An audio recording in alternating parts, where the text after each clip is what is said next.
दोस्तों आज America India को नाटो प्लस का मेंबर बनने के लिए क्यों कह रहा है। अगर इंडिया नाटो प्लस का मेंबर बन गया तो इसमें अमेरिका और नाटो में जो देश शामिल है उनका क्या फ़ायदा होगा। आज हम इसी टॉपिक पर डिस्कशन करेंगे। इससे पहले अगर आप चैनल पर नए हो तो चैनल को सब्सक्राइब एंड लाइक कर दीजिए।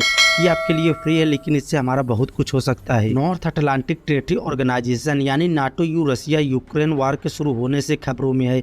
दोस्तों नाटो की इस्टेब्लिशमेंट सन 1949 में शुरू हुई थी और इसे एक डिफेंस अलायंस के तौर पर शुरू किया गया था। जिस समय इसकी शुरुआत की गई थी उस समय इसमें 12 देश इसके सदस्य थे। इसमें यूएसए, यूके, कनाडा और फ्रांस भी शामिल थे।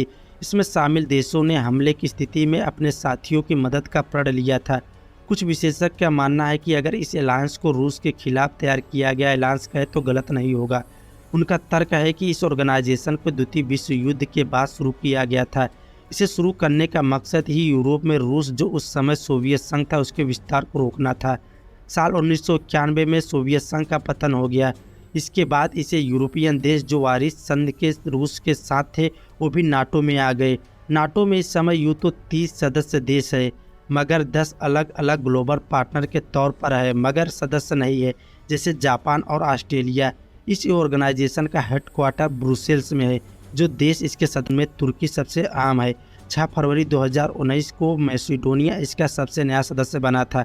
अमेरिका इसका चीफ है। रूस का कहना है कि यूरोपियन कंट्रीज जो नाटो की मंजूरी मिलना है उनकी सुरक्षा के लिए बड़ा खतरा है। यही वजह है कि वह हमेशा यूक्रेन की मेंबरशिप का विरोध करता आया है। रूस की आशंका है कि अगर यूक्रेन को नाटो की सदस्यता मिल गई तो फिर वह उसकी सीमा पर कब्जा कर सकता है। नाटो का चार्टर कहता है कि हमले के समय सदस्यों देशों की सुरक्षा के लिए सेनाएं आगे आएंगी। दोस्तों दरअसल नाटो से अलग है नाटो प्लस। इसे अमेरिका ने बनाया है। इसमें फ़िलहाल 5 सदस्य देश हैं। भारत के शामिल होने पर इसके सदस्य देशों की संख्या 6 हो जाएगी।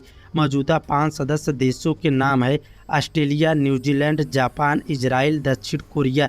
इन सभी देशों से अमेरिका का रक्षा समझौता है। भारत को बोर्ड पर लाने से इन देशों की 20 सहज खुफिया जानकारी साझा करने में सुविधा होगी और भारत के बिना किसी समय के लेटेस्ट मिलिट्री टेक्नोलॉजी तक पहुंच बना सकेगा। हालांकि प्रस्ताव को खारिज करते हुए भारत के विदेश मंत्री एस जयशंकर ने कहा कि नाटो की आउटलाइन भारत पर लागू नहीं होगा। दोस्तों अमेरिका क्यों चाहता है कि इंडिया नाटो का हिस्सा बने। अमेरिका का मानना है कि भारत अपने पड़ोसी देश चीन से अपनी सीमाओं की रक्षा के लिए नाटो अलायंस में शामिल होना चाहिए। इसके अलावा अमेरिका के नेतृत्व वाले अलायंस में शामिल होने से भारत ग्लोबल सुरक्षा को मजबूत करने और हिंद प्रशांत क्षेत्र में सीसीपी की आक्रामकता को रोकने में सक्षम होगा। भारत नाटो को लेकर क्या सोच रखता है। इसके विपरीत भारत ने कहा कि वह गठबंधन में शामिल नहीं होगा क्योंकि भारत अकेले ही किसी भी तरह के चीनी आक्रमण का मुकाबला करने में सक्षम है।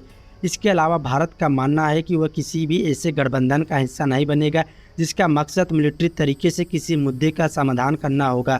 भारत शुरू से ही गुटनिरपेक्ष रहा है। हालांकि भारत ने अपने सिस्टम में थोड़ा सा बदलाव किया है।